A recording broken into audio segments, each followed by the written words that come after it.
Welcome to the Outlaw Radio Show. We're doing something a little different. These are our interview series. Instead of doing interviews during the Outlaw Radio Show, the live show, we're recording these and releasing them independently. And just normal people telling normal stories of their relationships with Jesus. Everyone has a story, and they're all different. Their walk with God. The first three that we're doing are the Outlaws, so we're kind of introducing the Outlaws, and so I am joined by Dear Daddy, Mr. Vinny Himes. How are you? Doing good. So over the last, oh man, you've kind of been coming on the show periodically for a few years now. Yeah. And then like you're in the old school intro. Yeah. With your boots. There's like a shot of your boots.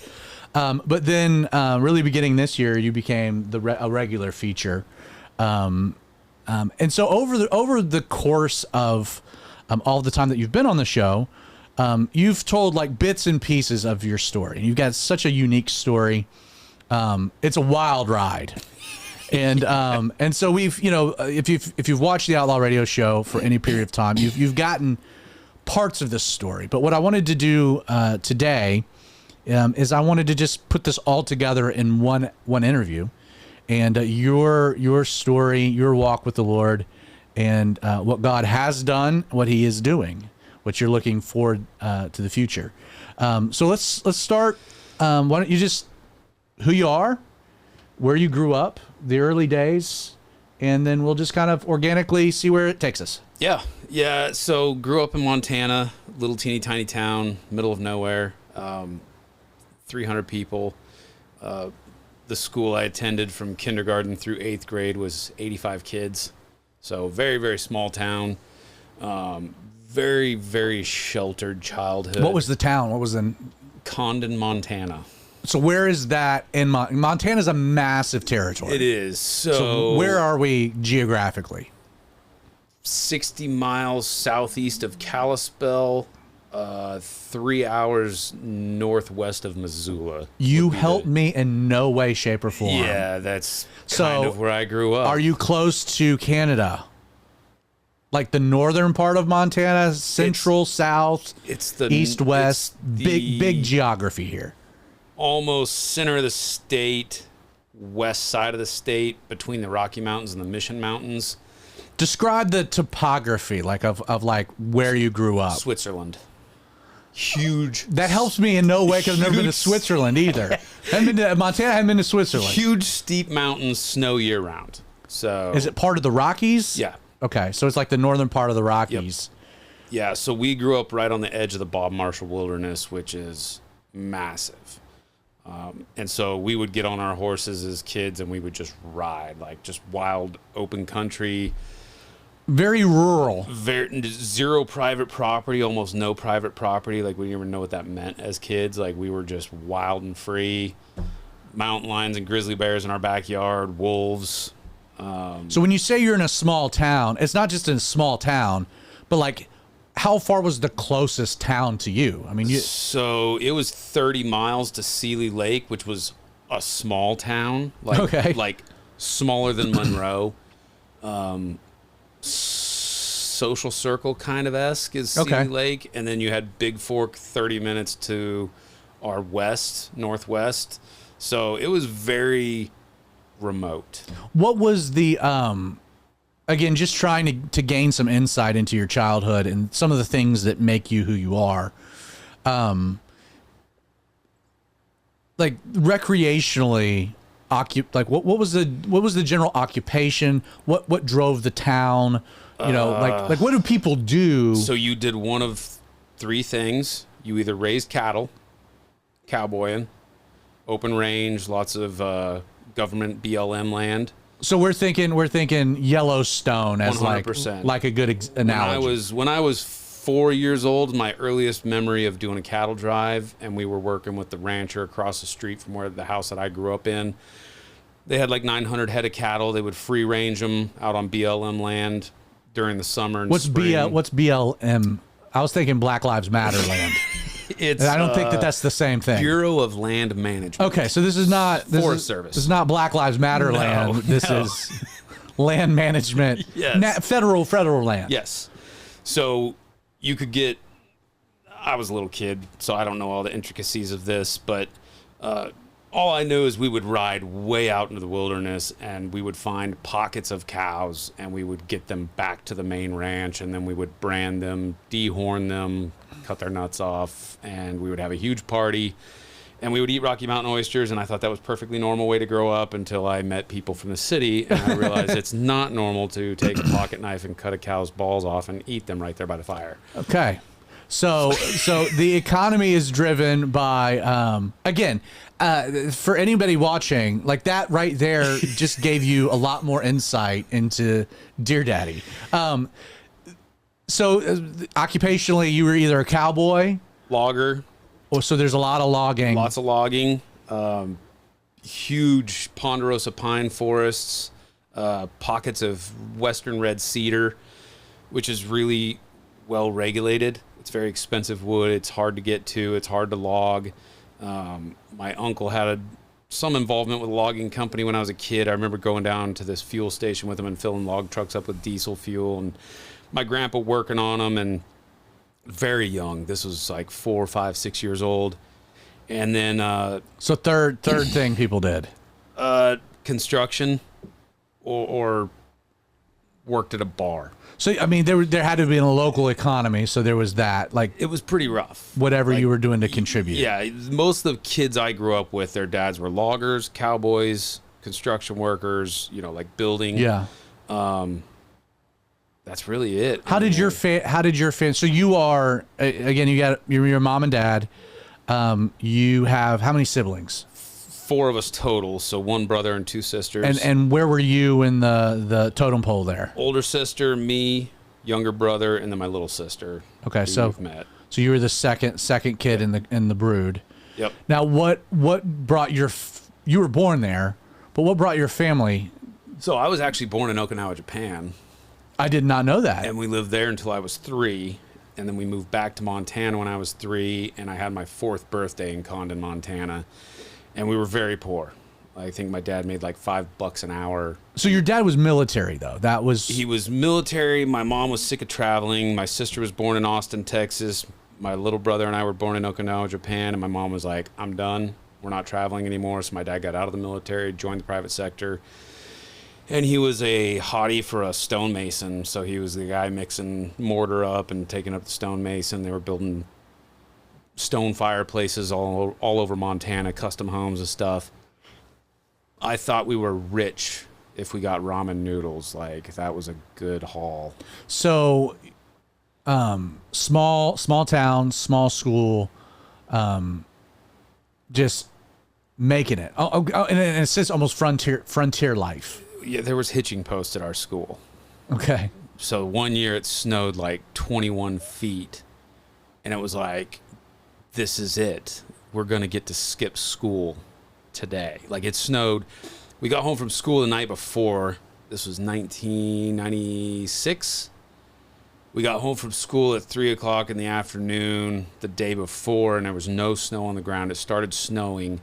By the time I got done feeding horses and mucking stalls and doing my chores that night, and I was walking back to the house, I was walking through like 4 feet of snow in a matter of hours. And we went in and ate dinner, and when my mom was like, go out and fill up the wood box, I opened the front door, and it was just a white wall of snow. So we're talking like 4 hours. Just insane amount of 8 feet of snow. So we had to dig out of our own house to get to the woodshed. Everyone in Atlanta dies in 3 days. Literally. Yeah. And so the next day, I'm like, this is the day that the Lord has made. No school. I have no school. You had school. And my mom's like, get on your horse and ride your horse to school. You're going to school. And so I rode my horse to school. And So- nobody was at the school. So let's, and again, just humor me for a minute, but just to try to like walk me through January to December. Like, what is the weather like? Oh, it's freaking miserable. So Like explain what the weather looks like throughout the year. So there was years where it snowed so much on Halloween that we couldn't wear our Halloween costumes. We had to wear snow pants and snow boots and like the top half of our costume because we're trudging through 3 to 4 feet of So snow. everyone is the Michelin Man Yeah. for Halloween. Yeah. So snow is early as Halloween. That's the earliest I remember excessive snow, maybe a sprinkling or so before that. but almost snow every year on Halloween. And we had a parade that we would do that started in front of our house in Montana every year. And that parade would go a couple miles down the road to the rodeo grounds, and we'd have a little rodeo. And I remember 3 years that parade got snowed out, and that was the 4th of July. Okay. Okay, so there's all right, so it's snow. So really, I mean, you're talking like July, August, 9 September. months, 9 months out of the year, it's snowy, slushy, muddy mess. Cold. Hard. It's beautiful, a beautiful territory. Yeah. But hard. And then you have like 2 weeks of absolutely gorgeous spring, and then everything just, it's like kind of like upland rainforest there, because you are kind of tucked into this little tight valley between two huge mountain ranges. So we had these gigantic ferns. I remember like reading dinosaur books and stuff when I was a kid, and we would go down and play the woods behind our house, and I would like pretend there was dinosaurs walking through. It looked like Jurassic Park. Except for they were grizzly bears. Yeah, grizzly bears and mountain lions. And so yeah, it was very lush and green during the spring, and then in the summers it would get really dry and hot, and bugs that are like prehistoric pterodactyl mosquitoes. Like when I was looking at moving to Georgia, everybody was like, "You're gonna hate the bugs," and I moved here, and you people don't even know what bugs are. Okay. Like there in Montana, where I grew up in particular, there's parts of Montana that are a little more arid, but like my mom would have these wide-brimmed hats with like netting, because if you didn't wear that outside, you were unrecognizable when you came in that afternoon. You're getting eaten alive. Literally eaten alive. Like, before we get to any church-related issues, etc., just again setting some context. You've already mentioned that even twice at this point that at like young ages, you remember work. Like whether it was going and help filling up diesel tanks or whatever, or doing the chores around the property. That was pretty common. Yeah, that's in regards to just how everybody lived. Yeah, that's all we knew, because you had 3 months to get ready for 9 months of winter. So we were, the first. So everything up in the Condon, it's a main highway. Highway 83 runs from Seeley Lake to Big Fork, from Missoula to Kalispell. It's just one highway in, one highway out. There's no other way in and out of this valley. So if that main road snowed in, we didn't get groceries. If that main road snowed in, we didn't get gas or fuel or anything. And there's a mountain range at this end of the town, and there's a mountain range at the far end of the town. So you're surrounded by mountains this way, but then you've got smaller mountains this way. So it's like a 17-mile stretch of highway that's flat, that follows the river, and then everything around you is uphill. And so you're like stuck in this bowl. And the first day that the snow melted off the logging roads, we were out cutting firewood with my dad, and we cut firewood until it snowed. So from snow melting till snow, we were cutting firewood, stashing up firewood. We had a huge woodshed. Our woodshed was 30 feet by 30 feet by 20 feet high.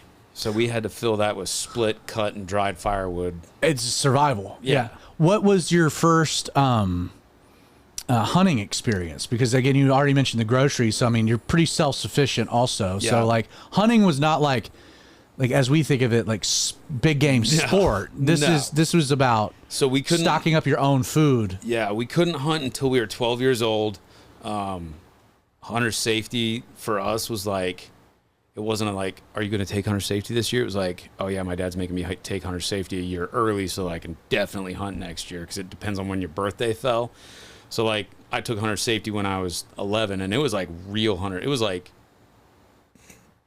boot camp, man. Like 12-year-olds with guns. It's like they would take us out in the woods, and they would give us one bullet, and we had to shoot a target and hit the bullseye.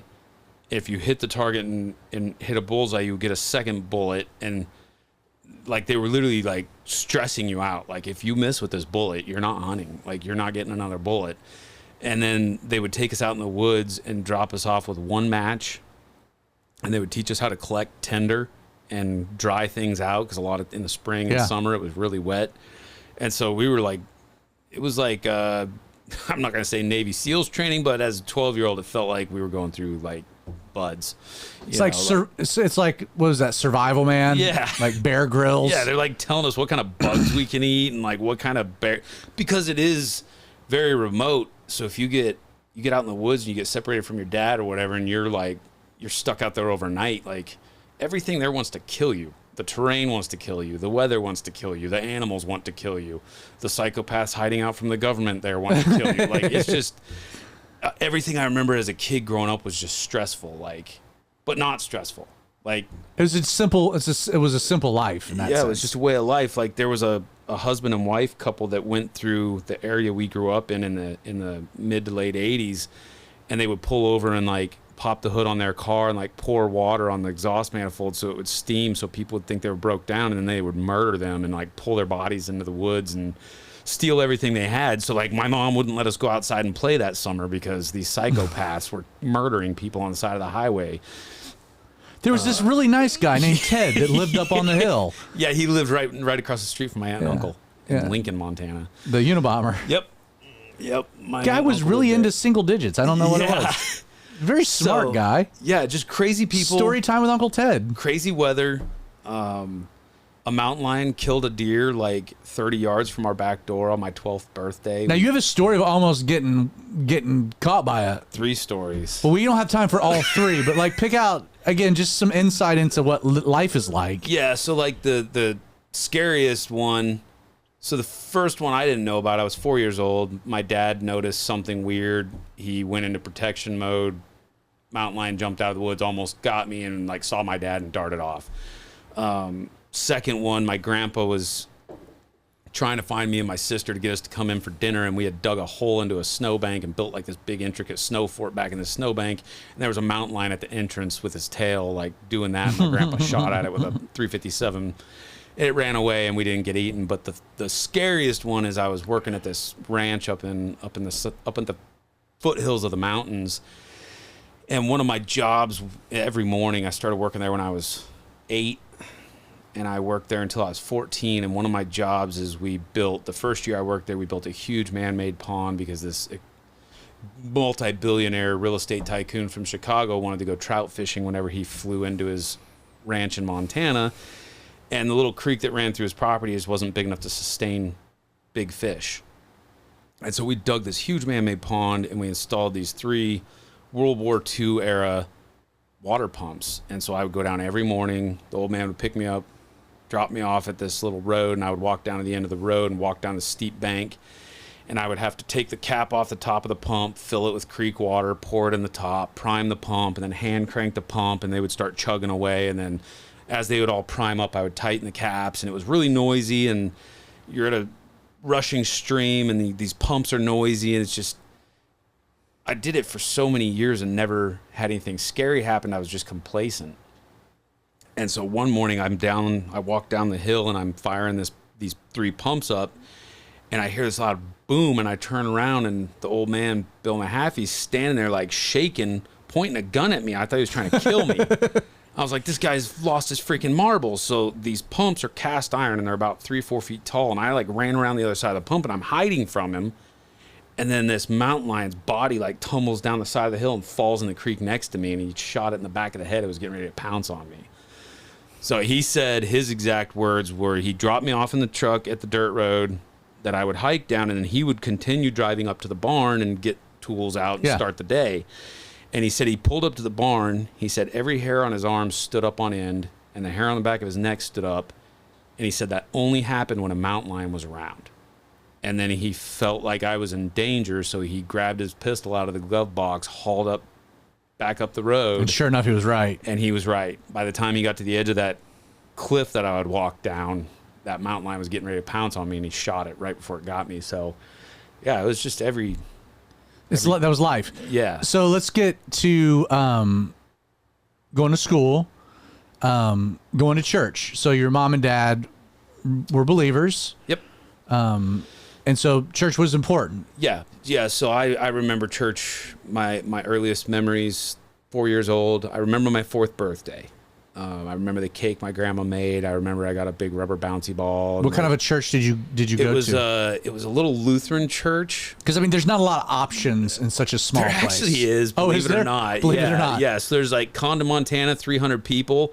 350 churches. 4 bars, and so there was a Lutheran church, a Baptist church, a non-denominational church, and then another Baptist church that was more non-denominational than Baptist. It was the Swan Valley Baptist Church. Baptist light. Yeah, the pastor there when we went was very not Baptist. Gotcha. And we went to all of them. We started at the Lutheran church because it was right behind the house that we lived in. So we walked through the woods and go to church. I remember going to the vacation Bible school there the summer between 4 and 5. I remember gluing macaroni to a piece of paper and making my mom a macaroni necklace. And this fat old lady wouldn't let me go outside and play until I asked Jesus into my heart. So I said the prayer so she would leave me alone so I could go play. So very unsincere. But it stuck. It made me aware of it. Right. But it was very disingenuous, and I was too young. Yeah. I didn't understand the consequences of When do you think you actually, very blatant, simple. like, when did you get saved? 10 years old. Okay, So I was 8 years old. So we went to the Lutheran church. My parents hated it. There was just some really weird false teaching going on there, obviously adding to and taking away from the Bible that didn't sit well with my dad. He was working at a sawmill at the time, and he was actually carpooling with the pastor of the smaller Baptist church. And so we went there for a couple of years, and then he preached a sermon on, if you've ever had one beer, you're going to hell. And my dad very strongly disagreed with that. So we left that church, and we ended up... which, ironically, your dad, that was on principle. Your dad didn't drink. Yeah, my dad didn't drink. It was just I've never ever saw alcohol in my home when I was a kid. Right. So it was just the principle of adding to and taking away from the Bible is where my dad was kind of having problems with that. And every Sunday at that church was fire and brimstone and just doom. Like, I was scared of God. Like, from the time I was 4 and we quit going to the Lutheran church, and I was like 6, or I was 6 when we quit going to the Baptist church. Like, I was terrified of God. Like, I didn't know what to think. Like, it was just like scary. And so we started going to the non-denominational church when I was 7, and never seen an R-rated movie. I'd never seen a bad word or heard a bad word. I didn't even know what bad words were. My grandpa used to say crap, and my mom would get really upset, like cover our ears and like yell at her stepdad for saying that.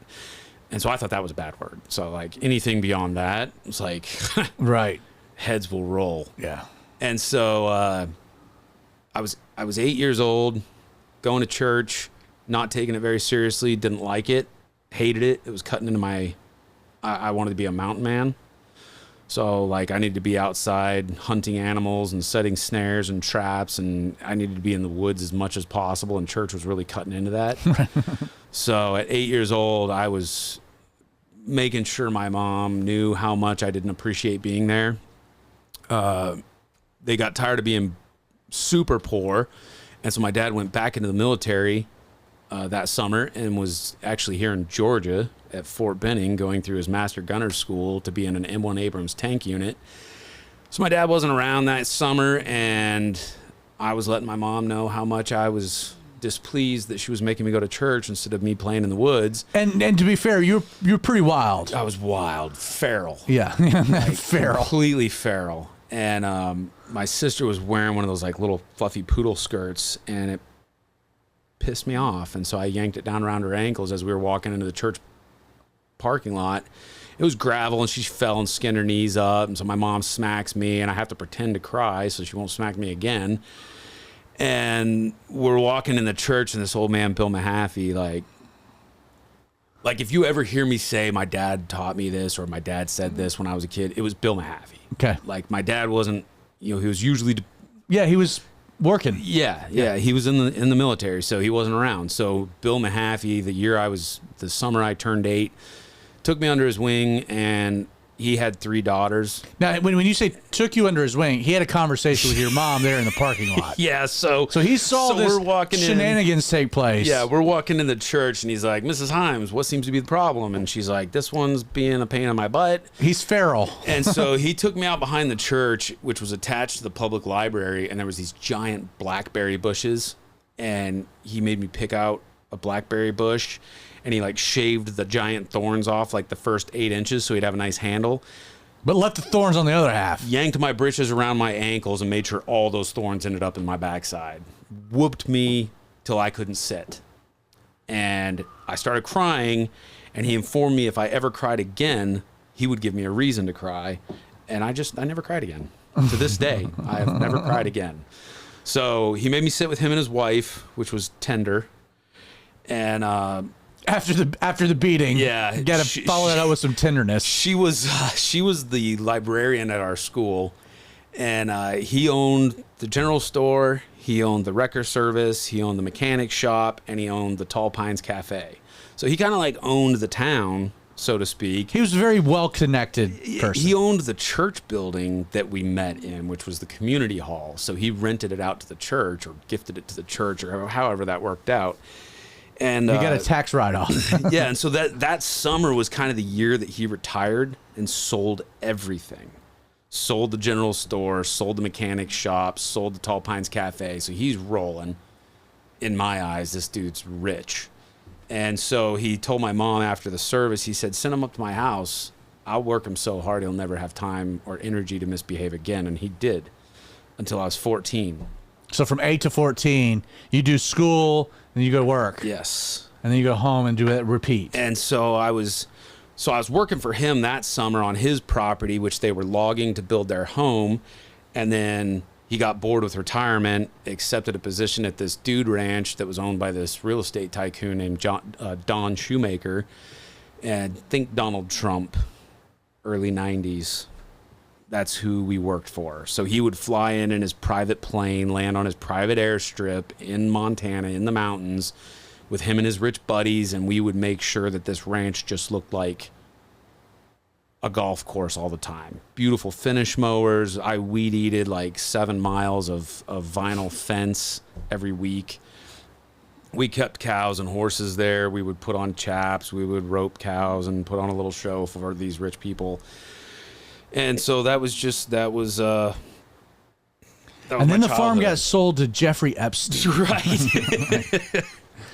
Yeah, it's still there. You can pull it up on Google Maps. I've showed a lot of people where I grew up. So from 8 to 14, you worked for Bill Mahaffey. And, who really, and I mean, but that became a godsend in so many ways. Yeah, so Bill Mahaffey taught me how to swear and taught me how to respect women and taught me how to love Jesus. So his big thing was he would, I was a little kid when I started working for him. You're 8. So, yeah, 8 to 14. Like trying to get an 8-year-old to like mow grass good, forget about it. And so he would get frustrated with me, and what he would always tell me is, like, I would get out of sight. I would be weed eating these long fence lines, and I would kind of get a little lazy as soon as I got over the hill, and that got straightened out. Yeah, and so he would walk behind me and inspect my work, and he was like, the most memorable thing he ever said to me is he was inspecting my shoddy work, and he was like, you don't have to impress me. He's very, very good at sarcasm. I think he wrote a book about it. I think his daughters will see this because they've watched the previous episode where I talked about their dad, and every single one of them commented, and some of his grandkids commented on it, which was pretty cool. But yeah, he could write a book on sarcasm, and so he would very sarcastically, you don't have to impress me. You're not working for me. You're working for God. He was like, everything you do in this life, if you can impress God, people will be equally impressed.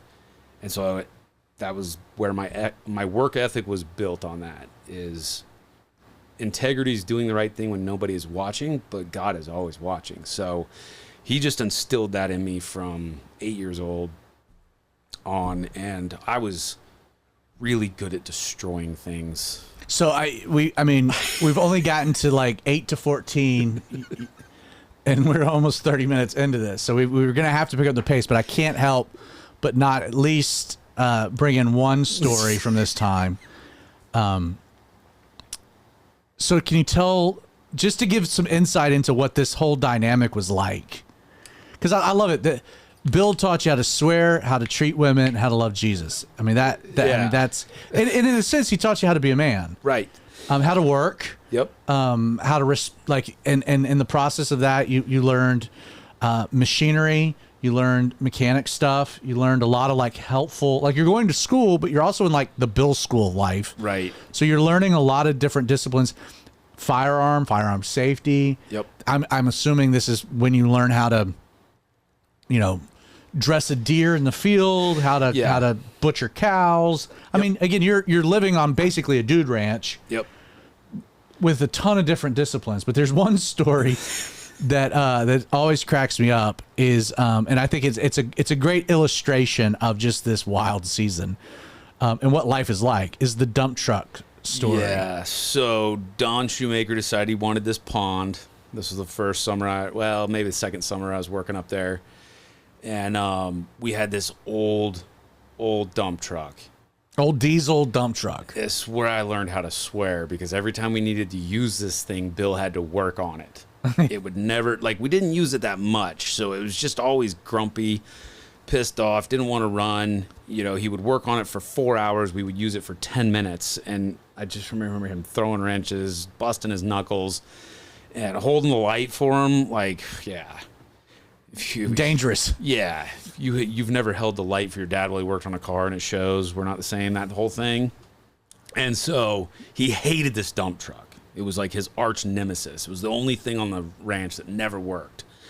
And he couldn't fix. Yeah. Right. Yeah. And so we're digging this man-made pond, and then anybody that lives in or has worked in Montana, anything to do with the ground, you could be digging a fence post for a 6-inch post and hit a boulder the size of a Volkswagen, and you got to dig it up and then backfill it with dirt so you could put your 6-inch post in.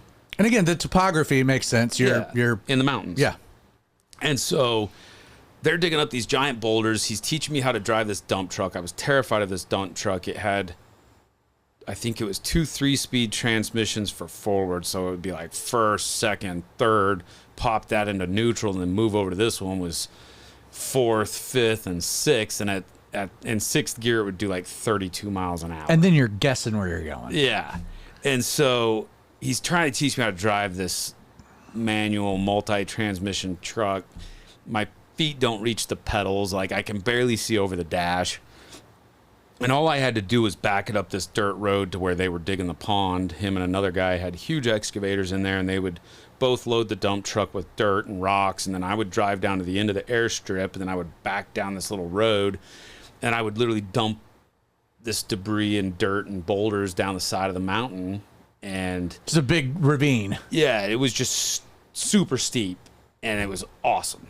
I'm a little kid, and I'm watching these boulders just go down and smash saplings and stuff, and I couldn't wait to get out and do that. And so, not to mention driving a dump truck at 10.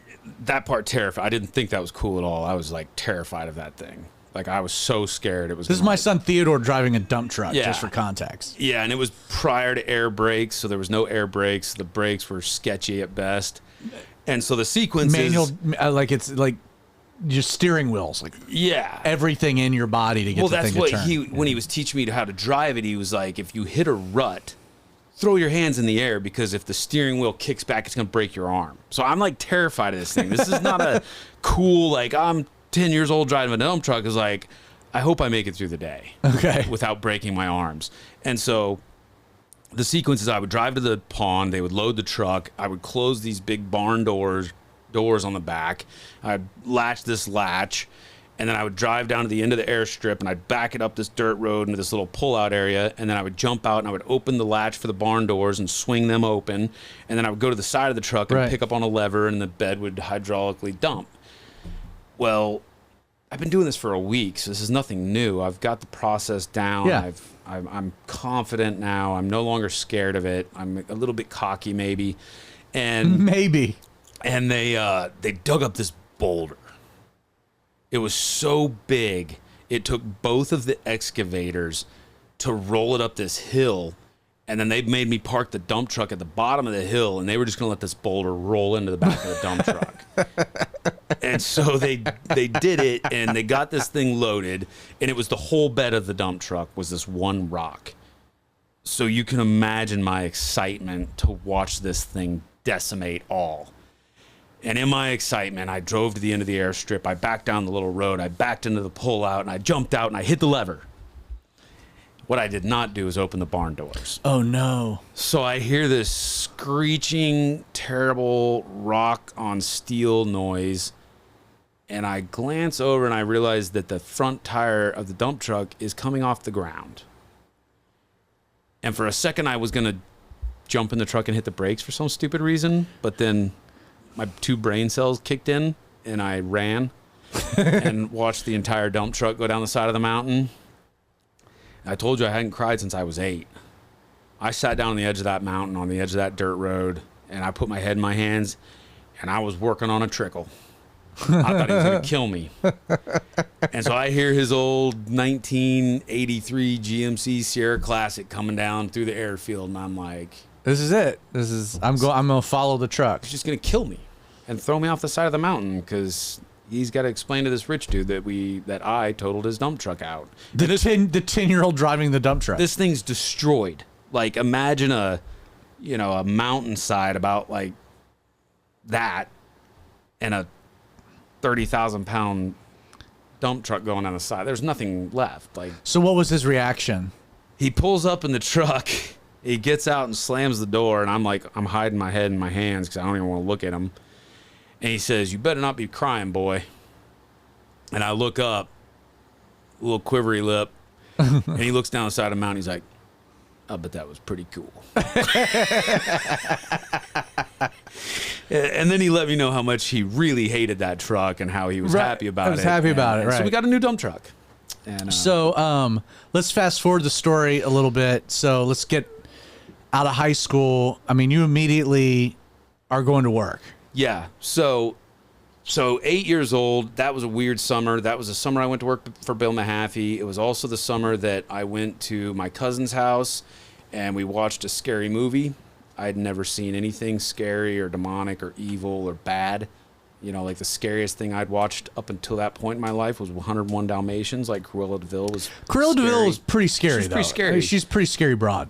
And so we watched this terrifying movie at my aunt and uncle's house. I was doing a sleepover with my cousins. And some weird stuff started happening in my room at night. Like, it was back at home. Back at home, and this thing was present in my closet. I didn't know what to call it, didn't know what to clarify or how to justify. All I knew is it would make fun of me. It would tell me to do bad things. It would threaten to kill me. It would threaten to kill my little brother. We shared a room. Who would be asleep at the time. Yeah, and my little brother had Tourette's, so I kind of despised and hated him because he would clear his throat all night. You know, so there's already some animosity there, and this thing's like telling me every night to like kill my brother. And then it starts appearing to me. So it started out as a voice. Then it started out as glowing red eyes. I think at the time we were reading The Lord of the Rings, and we had a Lord of the Rings board game, and like the Nazguls, like the Nazgul card freaked me out as an 8-year-old. So I think this thing kind of took that. Manifested it. So it was like this Nazgul from Lord of the Rings living in my closet at 8 years old, tormenting me, telling me to kill my family, telling me if I would let it come into my room, it would stop bothering me. Just let me come out of the closet, invite me into your room, and I, for some reason, knew better than to do that. I was embarrassed of it. Like it would basically tell me that if I told any adults about it, they would make fun of me. Like they would think I was crazy. They would spank me. So like every night you'd go to sleep. I never slept again. Your brother would go to sleep. Yeah. And this thing would just torment me all night long. And I would like hide under my covers. I would make forts out of pillows and throw blankets over it. My mom would come in and spank me for fooling around. I would stay up all night and read books because I could like distract away from this thing tormenting me. And finally, it was to the point where I was going to either go insane from the lack of sleep. I dealt with that for 2 years. So by the time I was 10, I finally got the balls up to tell an adult about it. And I went and told my mom. The thing was getting so disgusting and violent and descriptive that it was like no longer like, this is really bad. Right, yeah. Like I need to talk to an adult. So I went and told my mom about it, and she actually didn't make fun of me or do any of the things that this thing said would happen. Her and my dad took me to the church. This was at this point we were going to the Baptist Church of Swan Valley or Swan Lake Baptist Church, really good pastor. His name was Don. And parents took me up there. They explained what I explained to them, to the pastor. He took me in the back of the church to his office, and he made me watch a video called The Seduction of Our Children. Basically explaining demonic possession, the presence of evil, kind of the taboo stuff that nobody talks about. And so, he told me, he said, I'll never forget this because it made me feel so guilty. He was like, you realize you're not a Christian. I was like, yeah, I am. Like, I've invited Jesus into my heart every year at Vacation Bible School. He's like, no, you're not a Christian because that evil thing couldn't torment you if you had Jesus Christ in your heart. And that disappointed me. So I kind of knew. And so he was like, the only way to get rid of this thing is for you to stand up to it. In the name of Jesus Christ, my Lord and Savior, I command you to leave this place. And my dumb, stubborn, but still was like that was embarrassing. To stand up and say that out loud, like there was some guilt or some shame or embarrassment. And so finally, I think I passed out one night, and in my sleep, I saw Jesus come into my life and ran this thing off. And it gave me the confidence to sit up in bed and ask Jesus into my heart out loud, so that this thing had to hear it, had to hear my salvation take place. And then I stood up in my super dog whitey tighties and yelled at it to leave my closet and never come back in the name of Jesus Christ, my Lord and Savior. And it didn't come back as a visual ever again, but the voice would try to come back, and I would just stand up on the end of my bed in the name of Jesus Christ, my Lord and Savior. I command any evil being to leave this place. You're not welcome here. And it was over. So 2 years of torment from evil was over at 10 years old, and I was all in. I told Bill Mahaffey about it. He would pray for me every morning when he would pick me up for work. We would pray on our way up to the ranch. There were some other situations as a kid that I had to deal with. Some, just things that you go through. And there's also life. Yeah. And so Bill Mahaffey was the guy that I could have those awkward, weird conversations with, and he didn't make them awkward and weird. He just made it normal. He was just an amazing human being. And so you are all in following Jesus, graduate high school. Yep. During high school, you met someone. Yeah. So we went to a church in Stevensville, Montana, and the pastor there didn't like me for whatever reason. I can't believe there would be a reason. I was best friends with his son. At this point, you've got earrings and you look like a Backstreet Boy. Yeah, and he informed me that when I got my ears pierced at 16 that I could sit at the back of the church, and I was just like, you know what? I just won't come to church anymore. How about them apples? So I stopped going to church at 16. I was working for a timber framing company. We were building houses in Aspen, Colorado, Jackson Hole, Wyoming, huge timber frame custom homes. We built the Ritz-Carlton Hotel in Bachelor Gulch, Colorado. And so I'm running a crew of employees, laborers. And I grew up quick. I bought my first house when I was 17. I left my mom and dad's house when I was 15. I just couldn't get along with my dad. He came out one night. He was pretty upset with me for coming home late, and some words were exchanged, and I basically was like, I don't need to live here anymore. And so I moved out in the middle of the night, went and lived with my boss and his girlfriend at their house, which was very secular, smoking lots of pot, watching not okay movies, and I thought they were cool people, and so I kind of started looking up to my new boss, Bill Mahaffey. Bill Mahaffey moved to Idaho, I think, so I kind of lost touch with him, lost his phone number. It was before cell phones and stuff, so kind of lost touch with Bill Mahaffey. He would call me every year on my birthday. And so you lost a significant person. Yeah. Also, yeah. And I picked up a new role model that wasn't the best. And James is an amazing, amazing person now. We both grew up. But, he's 20 years old. I'm 16. Yeah. I'm looking up to him. He's got a ponytail and Grateful Dead stickers all over everything. I'm like, this guy's cool. Teaches me how to snowboard. I become a huge adrenaline junkie. We're rock climbing. We're mountain biking all over the Northwest. Because in Montana... Yeah. in Montana in the late 90s, the Grateful Dead became the new thing. Right, yes. And it's like they didn't even realize that, I hated that Jerry was dead. Yeah, I But hated like them. by that point, it had finally gotten to Montana. Right.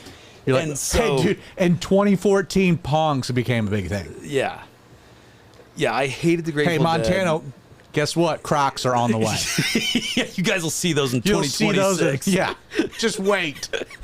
So, I'm dating this girl, and she really wanted to have sex, and I did not. I did not want to have sex until I got married. That was just something that I decided when I was a little kid. It was very important to me, and I bought my own promise ring when I was like 12 years old. And so decided I wasn't having sex till I got married. 16 years old, I'm dating this girl, and she was gorgeous, but she just couldn't let this one thing go, and I just refused. And so one night she got upset. She was like, you need to date my friend Chelsea. She's a prude just like you. And I was like, do you have her number? Looking for a prude. Yeah, looking for a prude. So that's how I met my wife, and we dated. You went to church together. Yeah, so she got me back into church, Calvary Chapel, actually. It was the first Calvary Chapel I'd ever attended. So I bounced all around all these weird Baptist, Lutheran, non-denominational churches up until this point. Stopped going to church for a year. I was actually rock climbing in Aspen, Colorado. I was climbing the Zanzibar Dihedral. And now you're sounding like Spice Daddy, throwing out random tidbits of cool things. It's this really, like anybody that's into rock climbing, the Zanzibar Dihedral is just a crack. No handholds, no footholds. So in rock climbing, it's all about handholds and footholds. This is just a crack. This is one butt crack you got to climb up. Yeah, and you're basically pulling away from yourself as hard as you can to climb this crack, and it's 2 pitches, which means in the middle you have to clip into a piece of hardware on the cliff face, throw your rope away, and then you go from a bottom rope on a belay to a top rope, and it's sketchy. Like there's a few seconds there where it's like I could fall 80 feet and die. And all of a sudden, I just really wanted Jesus back in my life. And I wanted to go to church again. And so it's just a scary moment rock climbing. And I decided I wanted to be back in church. But I'm in Aspen, Colorado with a bunch of hippies. I do need to ask, like, so you're rock climbing. Were you wearing your boots? No, I had rock climbing shoes. You had to see I know that's hard for see you with rock climbing shoes. Yeah. No, I had rock climbing shoes, and I was still in my Grateful Dead period. I'm sorry. no, I never went through the Grateful gotcha. Dead period. I was Chris Ledoux all the way. Like I was a cowboy. Yeah, Dave Matthews Band.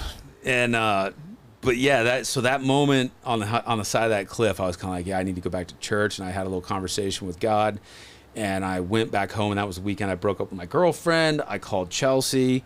We hung out, watched a movie with my group of friends. I had zero interest in dating her. Like I just went through this weird relationship with my first girlfriend, and I was just like, oh, let's just get married. yeah, this is too stressful. I don't want to do this. And so like the first couple of dates we went on, I was like we walked to the movie theater. I remember going to watch Godzilla with her, like the first one that was really like tons of CGI and really good Godzilla movie. And Like, I don't remember any of this in Okinawa. I walked up and I was like one adult. Like I didn't even pay for her ticket to go to the movies because I was like that disinterested in dating. And so we spent the summer together as friends, hung out with her mom and dad. Like her dad came out on the deck of the front porch the first night I went over to their house. You know, we'd already been hanging out for a couple of months just as kids. And she invited me over to the house for like the Grizz game and like pizza. And I pull up to their house, and her dad walks out on the porch to do like the tough dad guy thing. And I was just like, dude, I'm not interested in having sex with your daughter. Like, that's the whole reason we're friends, because her horny friend wouldn't leave me alone. And she said your daughter was a prude, and that's why I'm here. Like, I am not interested, don't want anything to do with that. I'm looking for a wife. And he just started bawling.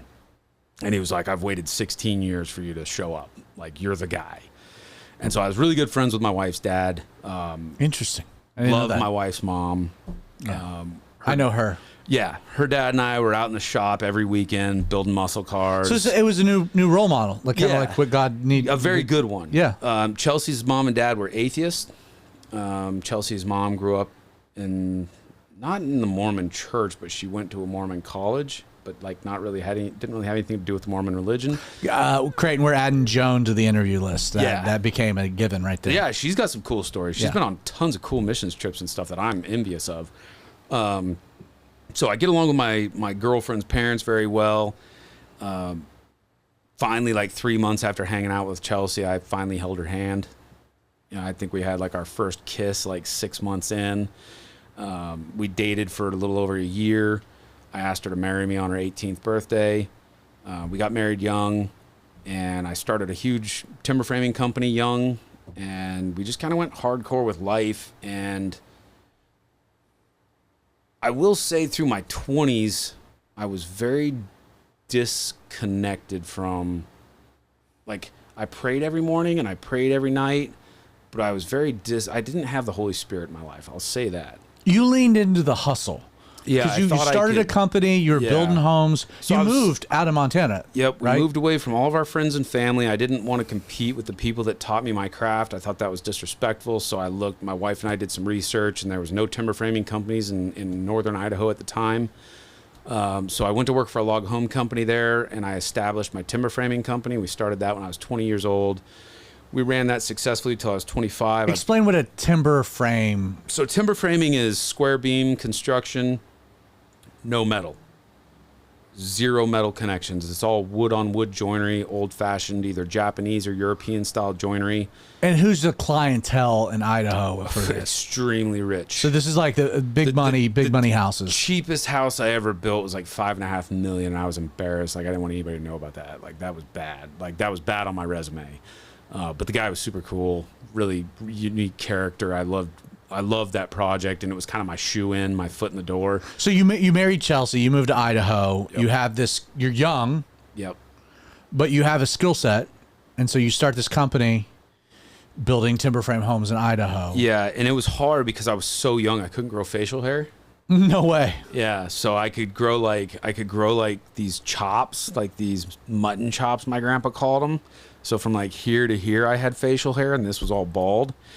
Well, you were like at that point still the sixth new kids on the block. Yeah. I had member. blonde spiky hair, blonde tips, gold chains, big gold neck or big earrings.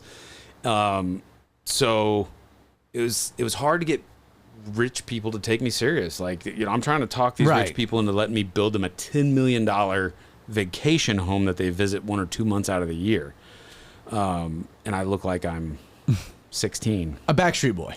Yeah, so I quit dyeing my hair. That was just my mom and my older sister thing. I was born blonde, like your boy's white hair.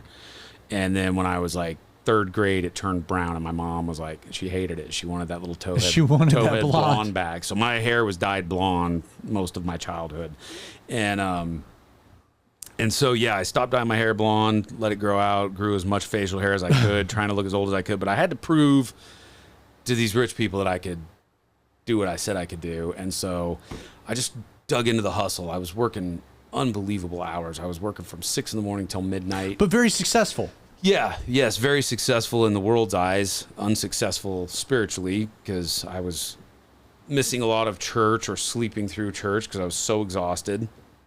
And broke my back at 25. The diesel performance stuff was my hobby. I had a lot of money and I didn't know what to do with it. And things don't make me happy. Work makes me happy, and making people happy makes me happy. And so, I built this diesel truck in my driveway, and then got involved with a diesel shop down there in Post Falls, Idaho, that's still in business today. And well, even before we get to that part of the story, the with regards to the diesel world, you were a diesel guy primarily because necessity. You had to work on your own equipment. Like it was there was diesel shops. It was a necessity. So like you self-taught. Yeah. Your own equipment, your own trucks, because it's like, well, I'm going to save money, and there's no other. We blew up an engine in one of our diesel forklifts when I was 17 years old, and I had to self-teach myself how to rebuild the engine because there was no diesel mechanic. Right, so it's just around. You had to do it. Yeah, so they would have had to like fly a guy in from the nearest Caterpillar dealership, and he was going to charge us buku bucks to come out and rebuild this thing on site. And I just told the owner of the company I thought I could do it. And so we got the book on how to do it. And I read the book and I rebuilt the engine in our shop and it started and ran. Figured it out. Yeah. Now, so you have this company, timber framing, you're in Idaho, you're married. You're, from a worldly perspective, very successful. We could probably say probably filled with pride. Yeah. Self-sufficient. Yeah. Again, your whole background, that makes so much sense. Like that's a natural trajectory. You had some physical setbacks that happened from some accidents, which, again, for the sake of time, lots of injuries, lots of broken bones, car accidents, black ice, just tons of. But like every time we felt like we were making a lot of money and we would stash up some cash, I would get really hurt and it would cost the exact amount of money as we had stashed up. Now, all of this leads to losing everything. Well, you're right. What is it? 2008, 2009. 2008, 2009. So this is the crash. This is the crash. Yep. So everybody, and again, I'm a couple years older than you, but like I remember, like I have a part of my story is like there was one weekend that it was the trippiest thing. Washington Mutual had gone out of business, so I had emptied my entire bank account, so all of my money was on my mantle. Yep. Like I didn't have a bank account. Yeah. All of my money was on my mantle for a weekend, and we couldn't get gasoline. Yeah, I didn't understand that. Like, it was like all these rich people that I'm working for are calling me and canceling jobs. So yeah, tell like kind of what happened, because that really transitions your story. Yeah, so I show up to this job site, and this lady comes out, and she's like, "We can't pay you. We lost everything." And I'm like, "You're rich." Like in my head, I was so naive. Like I'd never been taught banking and finance. And so I was just like, how do you lose everything? Like you're rich. And so she's like, I can't pay you. And I was like, no big deal. I go to the next job. Yeah, right? I go to the next job. So I called that guy and he's like, yeah, bro, we're going to have to push that off. Like we lost a massive amount of our investment last night. I'm like, this doesn't compute. And so then I called the next guy and the next guy. And by 11 o'clock that morning, I called my wife and I was like, I think we have to do that bankruptcy thing. Like it was like in 48 hours, you went from like I had no plan B. Like we were making a lot of money, but we were kind of stupid with it. Like our neighbors were trying to adopt a kid, and the kid that everything had gone through, all the money was done, everything was paid. She flies to Africa and the baby passes away. And so it was like, well, we have money. We'll just help you adopt another kid. And it was just like, no big deal. But then when you lose everything, all of a sudden you're like, wow, that was a lot of money. Right. If we had that, we'd probably be okay. And so it was just a bunch of that stupidity. But the construction industry screeched to a halt. Buildings screeched to a halt. Yeah. Like overnight, you lost everything. He's like, we got to liquidate it all. Yeah, and I did. I sold everything off, paid my guys as much as I could, paid off all my accounts around town as much as I could till there was just nothing left. And then we filed bankruptcy. And and now it's like, what do I do? So now I'm working like really crappy, just like anything jobs. And I fell 3 stories off this house and broke my back.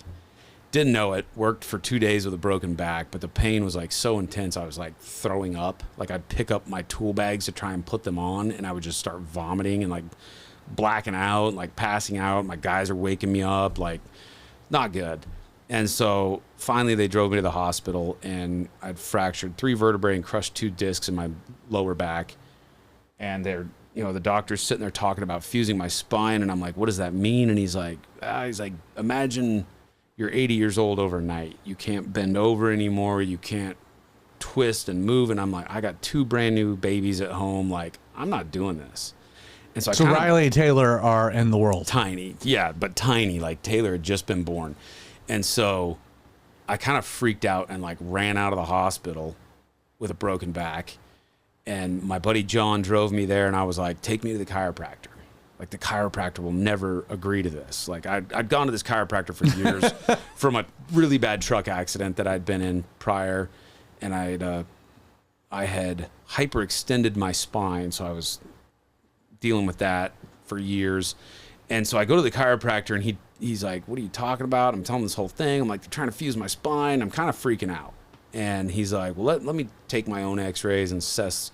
So he x-rays my back, and he comes in, he's white as a sheet, and he's like, dude, you have a broken back. I was like, I'm freaking aware. They just did an MRI, like, at the hospital. I know. That's why I'm at the chiropractor. And so he's like, look, you're going to have to sign all these forms. I'm not going to be liable.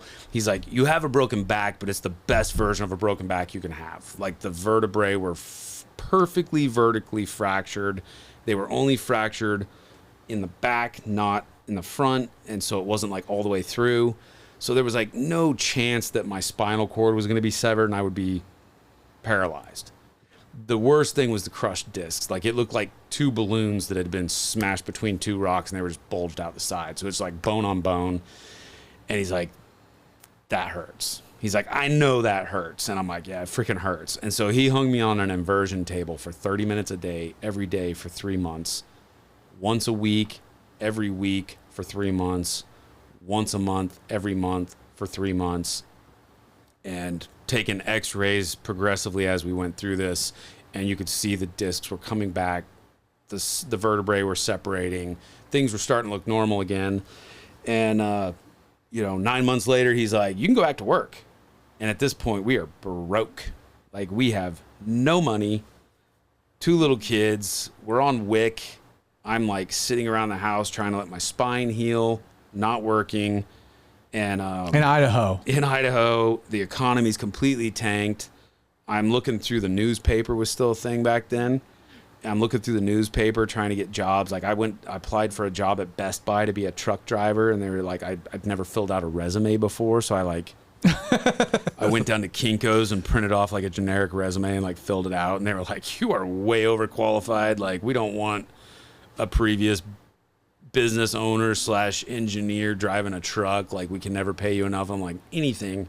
Like, I'm at dying this point. here, yeah. And so I walked into the gas station after that failed attempt at getting hired at Best Buy, and I grabbed a can of Copenhagen, and I'm walking out, and I forgot I broke my foot between breaking my back. I was doing a little side job. Okay, but real quick. This is a great spot.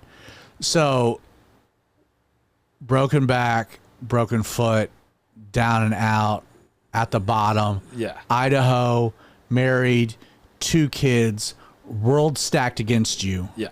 Go to a gas station, get a roll of Copenhagen. And I'm hobbling out of the gas station. No, pause. You hobble out of the gas station, and if you want part 2 of the story, you'll have to wait till next week. Oh, yeah, that was good. I like that. I like that, yeah. See ya.